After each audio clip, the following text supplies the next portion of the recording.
سرکار اگر راہوں سے گزرے تو راہ معطر ہو جائے،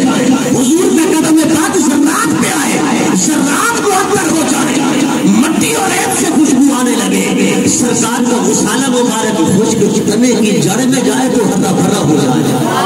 اس کے پھل لگے تو پھلوں سے خوشبو آنے لگے، وہ فرماتی ہے اس سے خوشبو آنے لگی، فرماتی ہے کہ اگر کوئی جانور بیمار ہو جاتا نا تو ہم اس درخت کے پتے کھلا دیتے،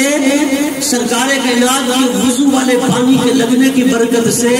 وہ جانور بیماری سے شفا پا لیتا تھا۔ اگر کوئی بندہ بیمار ہو جاتا ہم اس درخت کا پھل کھلا دیتے، اللہ پاک شفا عطا فرما دیتا تھا۔ اور میں نے کہا یہ تو حضور کے غسالہ مبارک کا کمال ہے، سرکار کے لعاب کا کمال کیا ہوگا،